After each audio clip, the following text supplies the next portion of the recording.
عامر صاحب، سیاسی معاملات بھی ہیں، قانونی بھی ہیں، ان تمام کے اوپر بات ہوگی، مگر مجھے یہ بتائیے کیا ہم سوچ سکتے تھے کہ اسلام آباد جیسے خوبصورت شہر کے اندر آئے روز ہمیں اس قسم کی ٹینشن کے واقعات دیکھنے اور سننے میں ملیں گے، جو کچھ ابھی کچھ دیر پہلے رؤف حسن صاحب کے ساتھ ہوا، اس سے پہلے بھی کئی ایسے بارہا واقعات ہیں جو مختلف نوعیت کے ہیں مگر اسلام آباد میں ہوئے؟ جی یہ نیکسٹ لیول ہے، میں سمجھتا ہوں پہلے ہی کافی عرصے سے تناؤ ہے، وائلنس آ گیا ہوا ہے اور اس طرح کی وہ لوگ اٹھائے جا رہے ہیں، ہمارے پیٹے جا رہے ہیں پر یہ خواجہ سراؤں کے گروپ سے بلیڈ مارنا اور رؤف صاحب جو ہیں ان کی شہرگ وہ صحیح کہہ رہے ہیں سے قریب بچی تھی، اگر یہ خدا نہ خواستہ ذرا نیچے چلی جاتی تو ان کی جان کو خطرہ ہو سکتا تھا، تو یہ ایک دل دہل جاتا دیکھ کے، اور کیونکہ حال ہی میں کچھ عرصہ پہلے ایک صحافی صاحب کو بھی ان کے دفتر کے باہر اس طرح کے ہی خواجہ سراؤں کے ساتھ حملہ ان کے اوپر بھی ہوا تھا، تو یہ پی ٹی آئی والے ابھی پتہ نہیں، ابھی تفتیش اس کی ہوگی تو پھر آئے گی، اس لیے ہم اس کو پری جج نہیں کرنا چاہتے ہیں، مگر چونکہ ایک ماحول بن گیا ہے اس کے اندر، ایک پی ٹی آئی والے جب اس طرح کے شعبے کا اظہار کرتے ہیں کہ جناب کیونکہ رؤف حسن صاحب حال ہی میں بہت زیادہ دھواں قسم کے انہوں نے پریس کانفرنسز کی تھی، تو یہ ان کو اور باقی سب کو سبق سکھایا گیا ہے، تو یہ ایک بلیڈ چل رہے تھے مارکیٹوں میں، وہی بلیڈ چلتے ہوئے آج پارلیمنٹ میں بھی واڈا صاحب بھی نظر آئے، وہ بھی اپنے زبانی بلیڈ چلا رہے تھے، نشتر چلا رہے تھے، تو اس پہ بھی تفصیلاً بات کریں گے، مگر میں جو بلیڈ چل رہے ہیں نا صحافیوں کے اوپر، تو میں اس پہ پہلے سب سے کرنا چاہ رہا ہوں، کیونکہ یہ جو باتیں ہم کر رہے ہیں یہ ہم نہیں کر پائیں گے اگر یہ جو پنجاب کے اندر ڈیفیمیشن کا قانون جو بنایا ہے اگر یہ ایسے ہی چلا اور اس کو عدالتوں نے انہوں نے واپس نہ لیا یا عدالتوں نے اس کو سٹرائک ڈاؤن نہ کیا تو آپ اور میں بڑے آرام سے گھر جا کے نا دکان بند کر کے بیٹھ جانا ہی مناسب ہوگا۔ مجھے یہ اعزاز حاصل رہا ہے کہ میں نے ماشاء اللہ کی ونٹیج کا ہوں کہ مجھے ضرور لگ کے سینسرشپ کے ایج میں سے میں جرنلزم کر رہا ہوں، اور آپ یقین کریں اس طرح وہ سینسرشپ بھی بعد میں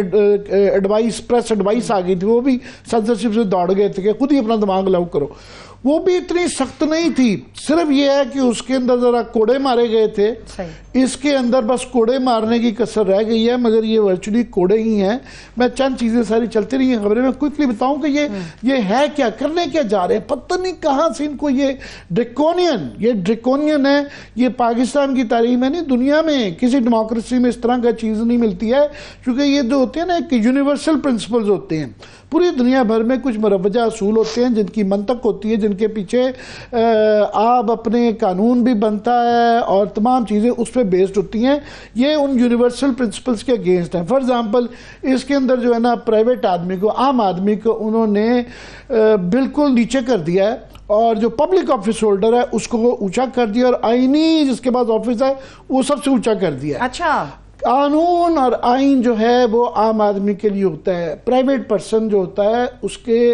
رائٹس بہت زیادہ ہوتے ہیں، اس کے بہت زیادہ حقوق ہوتے ہیں۔ آفس ہولڈر جو ہوتا ہے وہ آپ کے میرے ٹیکسز سے تنخواہ لیتا ہے، ہمارے پیسے کے اوپر وہ رول کر رہا ہے، اس لیے اس کے اوپر چیکس ہوتے ہیں، انٹر اینڈ لیس کہ یہ پروو میں نہ کروں کہ میری بدنیتی ہے، تو مجھے کامنٹری کا دنیا بھر میں جو اس طرح ڈیفیمیشن کے قانون کے جو فیصلے ہوتے ہیں اس کے پیچھے دیکھا جاتا ہے کہ بدنیتی میلس تھی یا نہیں تھی، صرف کامنٹری کے اندر بڑی گنجائش دیتے ہیں وہ، کیونکہ وہ میں ایک عام آدمی ہوں، میرے سے آپ ذاتی سوال نہیں کر سکتے، میرے حقوق آپ سلب نہیں کر سکتے، نہیں پبلک آفس ہولڈر سے میں پوچھ سکتا ہوں، کئی دفعہ سیاستدان کہتے ہیں نا کہ میں آپ سے پوچھوں، نہیں بھئی آپ نہیں پوچھ سکتے، میں ایک عام آدمی ہوں، میں ایک پرائیویٹ سٹیزن ہوں، میرا لیگل سٹیٹس یہ ہے، پہلی بات تو یہ کر دی، اور آئینی جو اشخاص ہیں ان کو سب سے اوپر کر دیے ہیں کہ جناب ان کے لیے ہائی کورٹ کے اندر ہوگا، پھر اس کے اندر ایک جو کر دیا اس کی جو statement of objects and reasons ہے اس کے اندر یہ ڈال دیا انہوں نے کہ ادارے کی بےعزتی، گورنمنٹ کی بےعزتی، بھئی افراد کی ڈیفیمیشن کا جو تمام اصول جو قانون ہے وہ افراد کی ڈیفیمیشن ہے، گورنمنٹ کی بےعزتی نہیں ہوتی ہے، گورنمنٹ کی تنقید ہوتی ہے، گورنمنٹ کو آپ نے جو ہے چیکس اینڈ بیلنس ہوتے ہیں، سو گورنمنٹ کو آپ افراد کے ساتھ نہیں جوڑے جا سکتے۔ پھر اس کے اندر ریٹریکشن ختم کر دیا ہے، فار ایگزامپل خبر ہے مجھ سے غلطی ہو گئی ہے، کوئی فیکٹس کی غلطی ہو گئی ہے، نظر نہیں آیا، 2 کا 9 پڑھ لیا ہے تو میں معافی مانگ سکتا ہوں، میں واپس لیتا ہوں کہ جناب مجھ سے غلطی ہو گئی ہے، تو بدریتی نہیں تھی میری، اس میں انہوں نے ریٹریکشن ختم کر دیا ہے کہ نہیں جناب اگر یہ ڈیفیمیشن اور ڈس انفارمیشن میں جو تفریق ہوتی ہے وہ ختم کر دیا، یعنی کہ انہیں خود ہی طے کر لیا کہ جی اس میں جو ہے نا آپ نے غلطی کی گنجائش نہیں، اگر آپ ولفل نہیں بھی ہے غلطی تو آپ نہیں واپس ہو گئی ہے غلطی، معافی بھی کی گنجائش نہیں چھوڑی اس کے اندر۔ پھر یہ ہے کہ اگر یہ غلطی ہو گئی ہے تو منیمم جو ہے نا 30 لاکھ اور 3 کروڑ تک جرمانہ ہو سکتا ہے، اگر اس کے اندر ذرا آپ کی نیت بھی خراب ہو، میلس بھی ہو تو 3 کروڑ تک جا سکتا ہے۔ اور اس کے بعد پھر یہ ہے کہ دفاع کرنے کا بڑا ہی کم حق ہے کہ میں سے پوچھنے کا جو ہے نا میں اپنا دفاع کر سکوں وہ کم ہے، اور گیگ آرڈر ہے، یعنی جب یہ مقدمہ بلایا جائے گا کوئی بندہ میرے خلاف کر دے گا تو وہ اس کی نہ رپورٹنگ ہو سکتی ہے، نہ اس کے اوپر بات ہو سکتی ہے، نہ تنقید ہو سکتی ہے، پروسیڈنگز کے اندر کوئی کر ہی نہیں سکتا، بس ختم، ٹوٹل گیگ آرڈر ہے، اس کے متعلق بات نہیں ہو سکتی۔ سپریم کورٹ کے جو پروسیڈنگز ہوتی ہیں وہ رپورٹ ہو رہی ہیں، اور ایک ٹرائیبیونل کے ایک جج کے اندر جہاں پہ صافی اسپیسیفک کر دیا اس کے اوپر جناب آپ بات بھی نہیں اس کے اوپر کر سکتے۔ اور جو جج لگانے ہیں وہ یا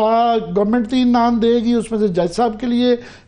ہائی کورٹ کے جو چیف جسٹس صاحب ہے وہ دیکھیں گے اس میں سے کہ جناب یہ اگر ان کو ناپسند 3 نام نہ آئیں تو انہوں نے اپنی آبجیکشنز بھی دینی ہیں۔ اچھا، الٹا بھی رکھا ہوا ہے کہ جج صاحب بھی دے سکتے ہیں 3 نام جس میں گورنمنٹ آبجیکٹ کر سکتی ہے، مگر موسٹ پرابلی یہ گورنمنٹ ہی نام دے گی، اور جج صاحب کے لیے تقریباً لازمی بنا دیا ہے کہ انہی تینوں میں سے یا اس کے بعد جو نام آئیں گے گورنمنٹ کی مرضی کا جج ہوگا۔ اچھا، گورنمنٹ کی مرضی کا ٹائم فریم ہے 60 دن کے اندر کرنا ہے، گورنمنٹ کی مرضی کا جرمانہ ہوگا، گورنمنٹ کی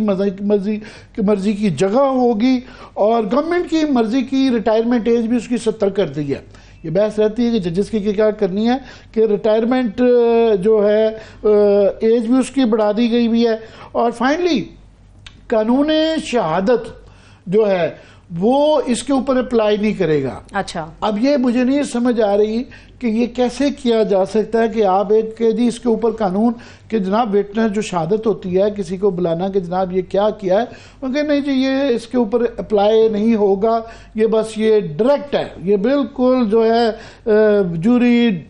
بھی وہی، جج بھی وہی۔ عامر صاحب آپ کے ویسے یہ بڑا سنجیدہ ٹاپک ہے، مگر آپ کی گفتگو اور یہ حد کے عزت کے قانون کی ساری چیزیں سن کے مجھے نا وہ ایک شعر یاد آ گیا، ہم آہ بھی کرتے ہیں تو ہو جاتے ہیں بدنام، وہ قتل بھی کرتے ہیں تو چرچا نہیں ہوتا۔ آج کل صحافیوں کے ساتھ نا یہی سارا کچھ ہے۔ ویسے اس کے اوپر میں بتا دوں کہ یہ بتایا جا رہا ہے کہ عامر صاحب اے پی این ایس اور پی بی اے کی تجاویز بتایا جا رہا ہے کہ پہلے آ گئی تھی، اور یہ مالکان کی تنظیمیں صحافیوں کو اس کے حوالے سے نہیں پوچھا گیا۔ عظمہ بخاری صاحبہ نے یہ ساری سٹیٹمنٹس دی ہے کہ وہ مالکان کی جو تنظیمیں ان سے ہم نے بات چیت کر لی تھی۔ ان کا ہم نے جمعرات والے دن 5 کی پی بی اے کی ایمینڈ کی، اس کے بعد پی ایف یو جے کی جو تمام یہ تنظیمیں ہیں 4-5 کے جمعرات کو ہم نے ذکر کر دیا تھا کہ جناب وہ کہہ رہے ہیں کہ ہماری بھی سن لیں۔ یہ نہیں ہے کہ ہم نہیں چاہتے،